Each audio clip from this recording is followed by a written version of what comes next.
heading on the road again at UNLV. I know obviously Vaughn's out, but just your thoughts on having to play there. It's as we said, another emotional night again for you guys. Yeah, I mean, it's Tark.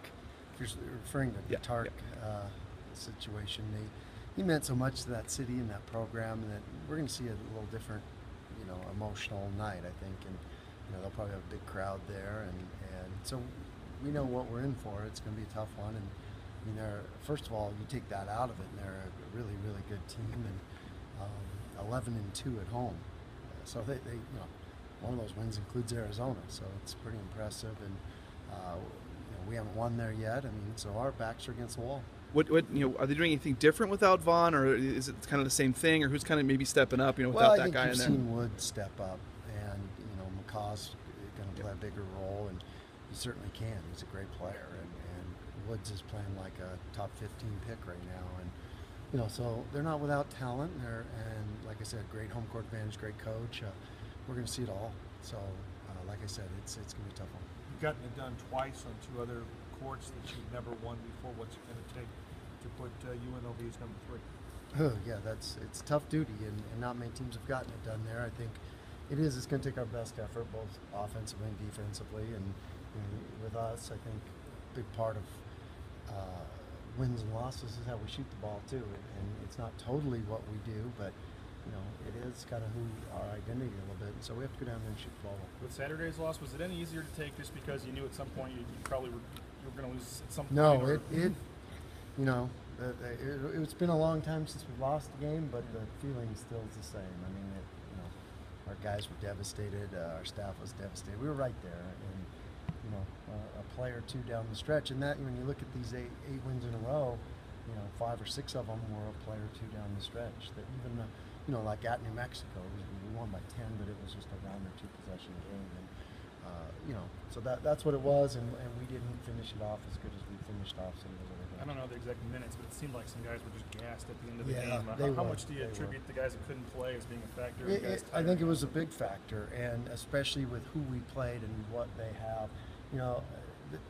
We all know we saddled Derek up and we put the weight of the program on him a lot, but it was excessive in that game because Fresno's a really athletic team. They're quick, they're up into us. So Derek brought the ball up the court, got us into offense, and we asked him to, go score. And then when they come W, still go score. And so it really wasn't fair to Derek, and he likes that. He likes everything on his shoulders, but we didn't do a good enough job of spreading it out, and I didn't do a good enough job of subbing in the second half. What's it like for the guys that are out to see that there's not?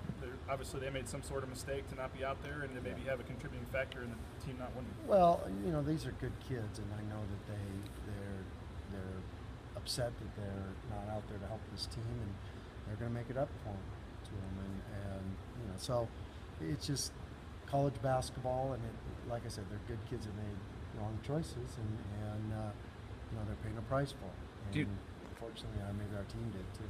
Sorry, do you know if they'll be back tomorrow, or are you willing to say those are it? game time? Yeah, we're still working through stuff, and but it's one of the things that I've said is that we've built this program by having standards and high standards, and maybe we hold our guys to a higher standard than a lot of people in this country do, and we want to keep doing that. It's a promise we make to parents when we get them, and it's just what we got to do. And do I like it? No.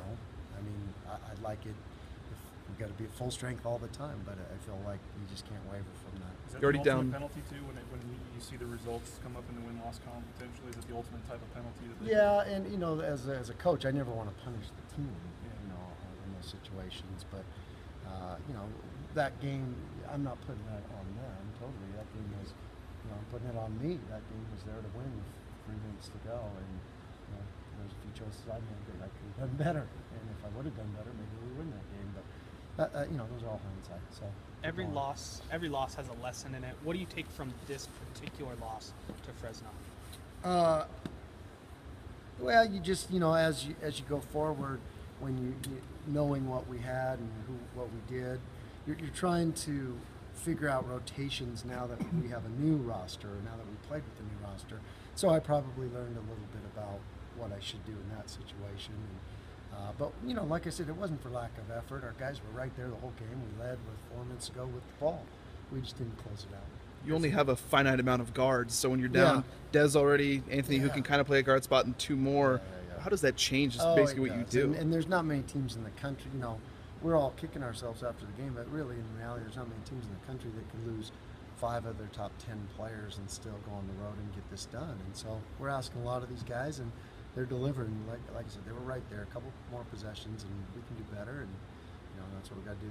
You guys have obviously, you've overcome a lot of adversity already this season. You had such a good momentum going. How do you kind of regroup? And we will. We'll absolutely regroup, and that's why I want to get this stuff behind us and get going and fight for a championship. And that's where we are. That's the reality of it. We're in second place. Half came out of second with Wyoming, second in the loss column. That's really where you measure it.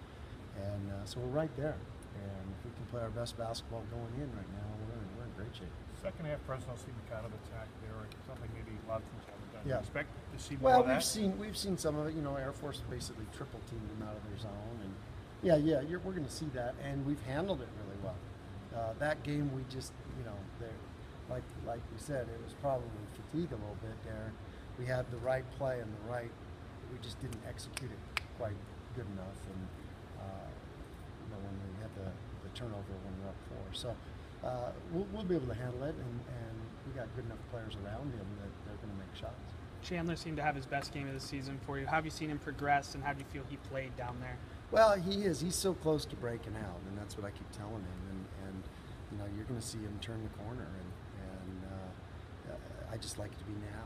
And he's so close, and he's doing a lot of things in practice that haven't shown up in the game yet. And so we're going to see that.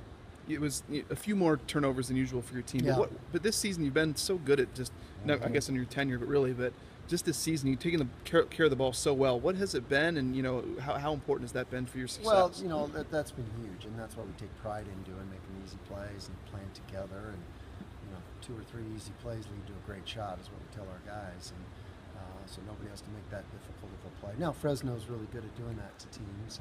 They're the best turnover team in the Mountain West. So part of it was them, part of it was us just being a little sloppy a few times. James had a tough night shooting. You take the same aspect to him that you did with Nick, shoot the open shot, stay with it. Yeah. And, no question, James. And James had 2 or 3 threes rattle in and rattle out. And when you look at this winning streak, those have been going in. And really, simply put, that's probably he went 1 for 7 where he's been going like 5 for 7. So all we need is him to go 7 for 7 every night. We'll be great.